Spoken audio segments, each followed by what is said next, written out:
Hi,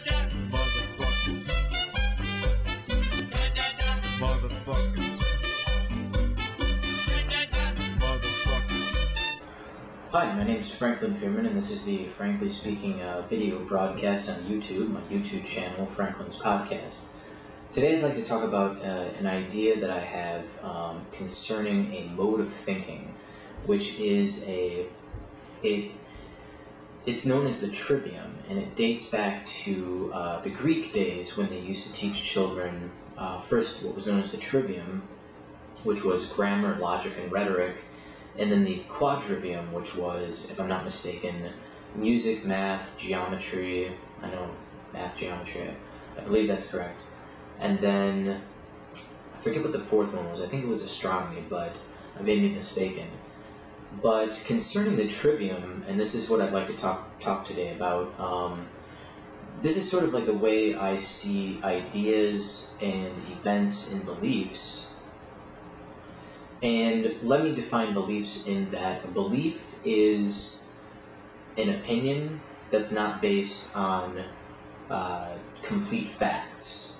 So, for example, if you believed that 9/11 was perpetrated by some terrorists involved with an organization known as Al-Qaeda, there really aren't enough facts to back that up. So if you believe that, that's a belief.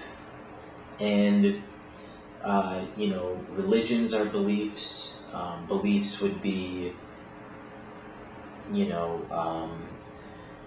could believe that when your parents take your tooth out from under your pillow when you're sleeping and put a 50-cent piece there, that the tooth fairy was in fact putting a 50-cent piece under your pillow.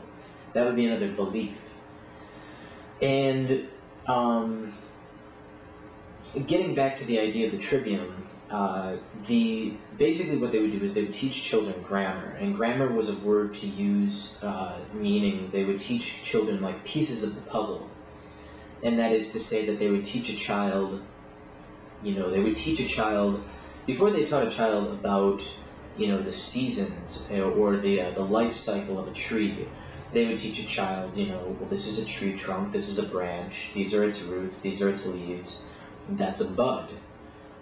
That's, a dead leaf, that's a dead branch, that's a dead tree. And so, after spending, as long as it took to teach a child the grammar, which was the components of a concept or an idea, then they would teach a child logic, and the logic part was how the pieces of the puzzle fit together. Now, I kind of gave myself away just there, because my analogy to those three concepts, grammar, logic, and rhetoric, I equate with a puzzle box. And you are given pieces of a puzzle, and that would be like your grammar, right? Logic puts the pieces together in a coherent fashion. Rhetoric would be your ability to tell someone who had never seen the puzzle box what the puzzle looks like based on the puzzle pieces that you have and that are available to them should they go looking for those puzzle pieces. And that's a very important modifier to that, because for something to be a coherent and complete puzzle, the puzzle pieces have to be available to other people. So if you were dealing with a scientific concept and you were describing it, there should be data by other scientists or researchers to back up why a certain formula works or why a certain biological function occurs. And it can't just be something that you yourself only have. And being this podcast, or I keep saying podcast, being this video broadcast, because I don't know what to call this thing. Like, I'm not going to say vlog, which means, I guess, video blog, because I'm not an asshole. But, I'm just going to call it a podcast.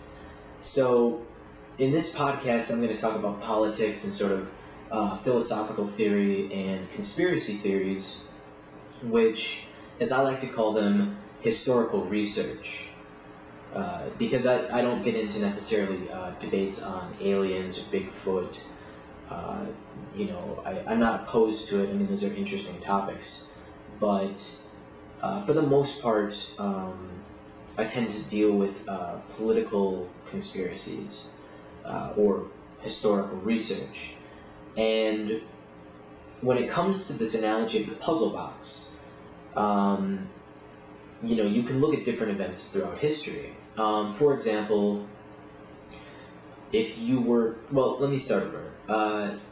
So some people have an idea or they have a belief, and their belief in their minds is based on pieces of the puzzle that they have garnered solely from inaccurate, biased, manipulated, propagandized sources, or as I like to call those sources, the mainstream media. And so, some people are just content receiving all of their information from the mainstream media, and building a picture, that comes from those sources. Now, to be fair, there are sort of two factions of sources. There's the left, and then there's the right.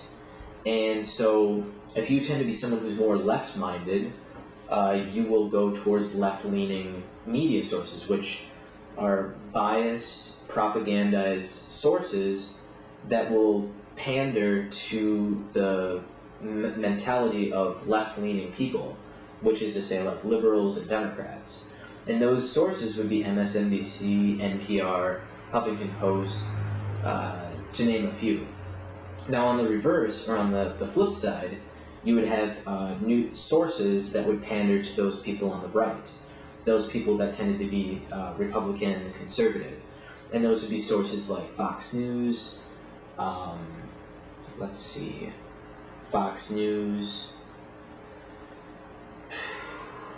I guess I could say drudgereport.com, but they tend to, I mean, there's also a growing third faction, which I guess I would call like sort of moderate, sort of Dennis Kucinich, Ron Paul, sort of moderate, libertarian-minded sources, but those for the moment tend to be fringe. And I'll come back to like right-wing sources because I'm sure they're out there, but I can't think of any off the top of my head.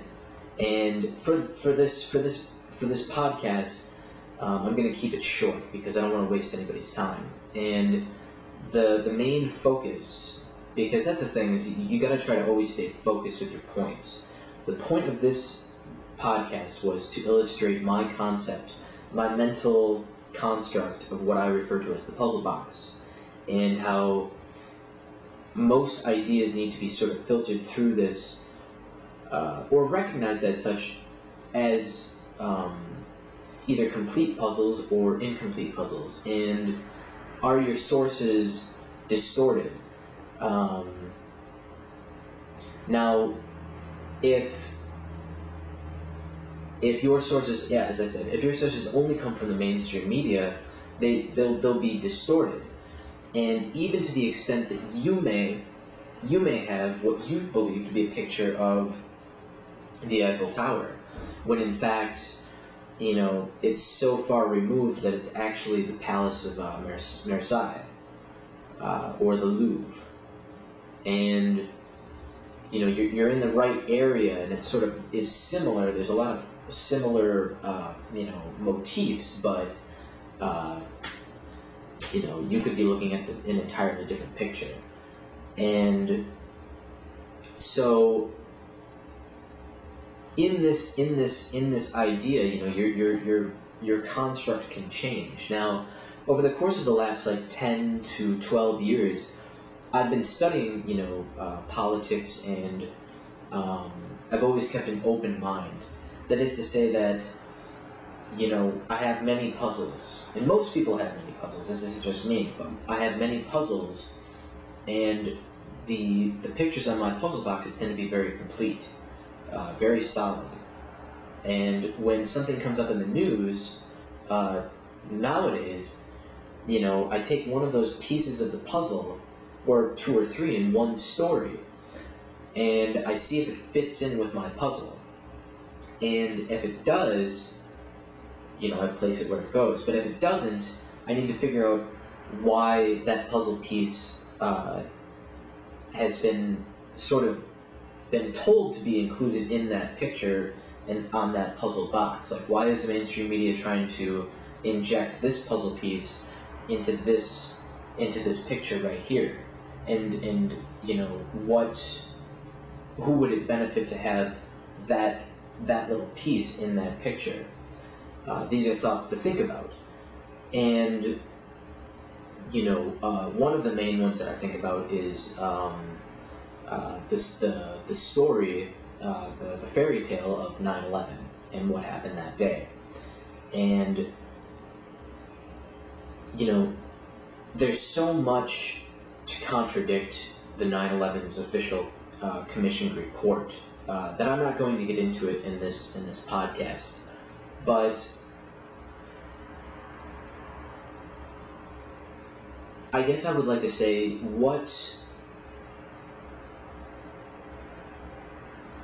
there's so much to go over, but let me just keep it simple for the most part.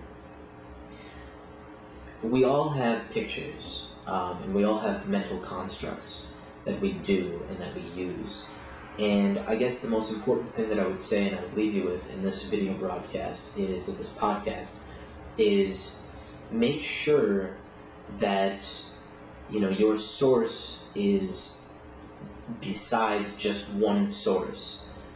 For example, here's another example. If your only source of Barack Obama's history is just regurgitations of excerpts from his book, Dreams from My Father, which admittedly was written by Bill Ayers, former Marxist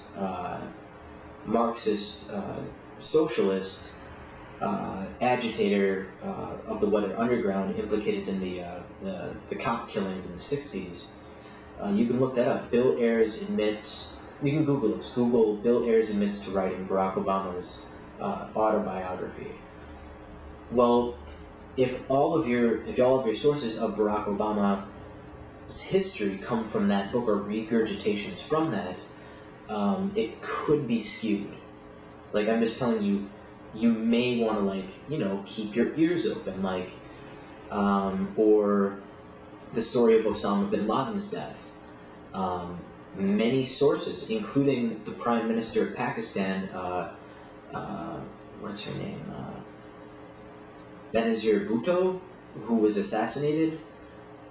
She, I believe the first female Prime Minister of Pakistan, she said back in 2001 that Osama bin Laden had been dead for many years due to a fatal kidney disease, and then other people in the intelligence community have said that same thing. And that's the thing, is if you're not a researcher of things,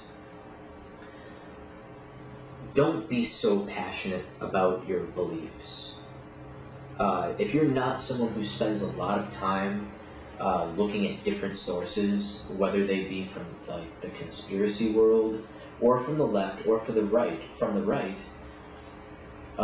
if you're not someone who really engages in research like this, don't be so passionate, please. Just be very humble, be very open-minded, and if someone comes to you and happens to be very passionate with their beliefs, and they further are very adamant that they've been studying this sort of thing for at least a decade, and I mean studying, I don't mean just listening or reading the news. This isn't just something that every once in a while they read a paper, or every once in a while they listen to the news. It's something that they actually read books on. Don't dismiss them. And this brings up a second point, and I have a few minutes left. I'm actually going to go over 15 minutes here. So I made the first point about the puzzle box, and this is how you can look at your beliefs and how they're constructed. And make a second point here, and this is a very, very, very important point.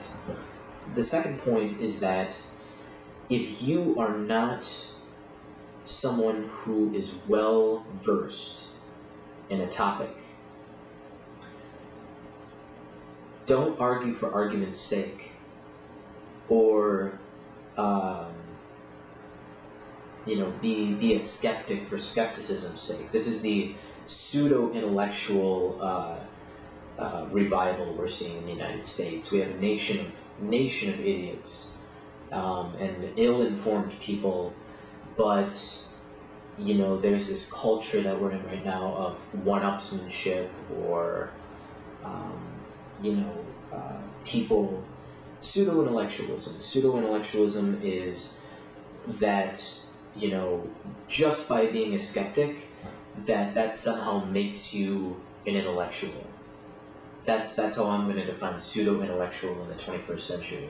That just by being skeptical of someone's hard-earned mental construct makes you somehow an intellectual, which it doesn't. It doesn't. And if you are someone who has these mental constructs, you need to sort of rein in your emotions when you're dealing with someone who is a spoiler like this, and you need to vet them. And, because most of us deal with our friends on a daily basis. And, as I've said in a previous podcast, opinions are like assholes. Everyone's got one. And so instead of becoming embroiled in an emotional upheaval in an argumentative state, vet whether or not the person that is contending you actually has the grammar to have the logic, or the proper logic. And going back to the 9/11 thing, there is no official recognition of World Trade Center Tower 7 beyond to say that the building fell based on the seismic activity of the two buildings falling. Now, there's already been evidence, footage, testimony, fireman testimony, that the building was brought down on purpose with controlled demolitions. Now that's a huge crack in the official story that planes brought those buildings down. Because if planes brought the buildings down in a fashion that highly resembles controlled demolition,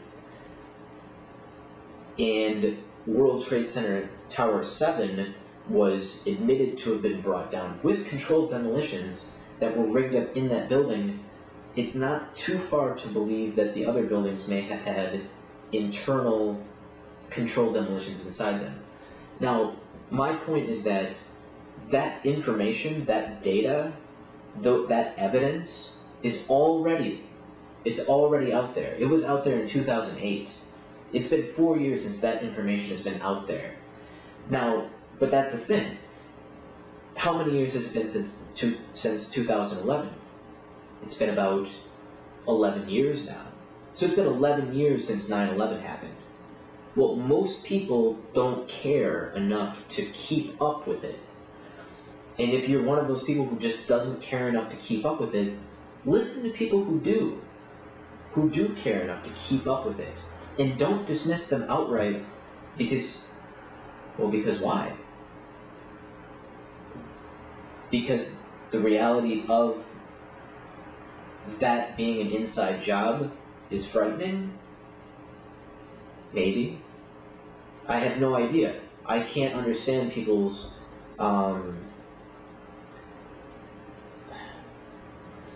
I don't know what it is. I don't know. Is it ignorance? I have no idea. Fearful ignorance? I don't know. But I do know that if you are someone who doesn't do the research, don't be so passionate to argue with someone who has done the research. Don't be so passionate. Keep an open mind. You may be wrong. For example, my idea that Osama bin Laden had been dead since 2011 based on different intelligence agents coming out and saying that, based on Ben Benazar Bhutto's comments in a interview in late 2011, that belief of mine, coupled with intelligence agents coming out in the last 5 years claiming that Osama bin Laden was the ace for whatever president wanted to play that card of the one who got Osama bin Laden. Now, that belief of mine, I keep an open mind. So when I hear that, you know, the Navy SEAL Team 6, you know, supposedly found some plans for, like, you know, a past terrorist attack, you know, that sort of changes my puzzle picture. My puzzle picture is fairly solid, but in the world of espionage and intrigue, and especially when dealing with, like, you know, top secret, you know, naval assassin teams like SEAL Team 6, you know, and when dealing with intelligence agencies themselves, there's so much cloak and dagger that's what makes it interesting. You know, that's what makes the whole research of it interesting. But, you know, so going back to my focus point, because remember the key word of the day is focus.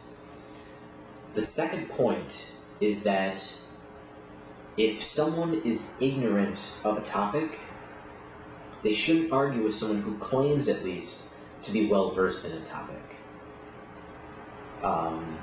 Like, for example, I would never argue with someone about, especially someone who claimed to be a Civil War scholar. I would never argue with them about the Civil War. I've got no dog in that fight. I can't be passionate about something I'm ignorant about, which is most people. Most people are passionately opinionated on things that they tend to be very, very ignorant about, which is almost insane to me in dealing with people most days. But, you know, would I argue with a physicist about something related to physics? Of course not, because that's not something that I would consider to be an area of expertise. It would be ignorant of me, and I would never do that, because they at least claim. Now see, that's the thing. No one's going to pull out of their pocket a PhD or, you know, a master's in physics to show you. They're going to tell you, yeah, I'm a master of physics, or I'm a PhD in physics. Then you can believe that or not, but I would believe them. Like, you know, and if someone told me that they, like, you know, had studied the JFK assassination, like, inside and out, who would I be? Or who would you be to argue with them? Would you say, oh no, you know, I watched a special on the History Channel, so I think I know a thing or two about the JFK assassination. Like, that's the kind of ignorance that we're dealing with in this country right now. Pseudo-intellectualism. You know, college degrees are, I'm not saying they're hard to attain, but I've known a lot of people, I haven't known a lot of people, I've met a lot of people, because the people that I tend to associate with tend to be very intelligent people, and these people tend, you know, the people that I've associated with in my life who've gone to college have been very intelligent people. But I've met a lot of people who've graduated from college, who didn't really seem that bright. They didn't really seem like that intelligent, or even open-minded. You know, this, you know, the college degree has sort of shut down their will to continue learning, which is a very tragic thing for a person. So I'm going to leave this podcast with 2 points that I've addressed, and throughout the recurring podcasts that you will see on this channel, those 2 points that I've made will come up again. That the puzzle picture, how it looks, the grammar, the logic of it, and the second point, which is that we have people arguing things that they are not well informed on. And And so I'll leave you with that, and I hope you tune in next time to Frankly Speaking. I'm Franklin Fearman, and I hope you have a beautiful day and a lovely afternoon.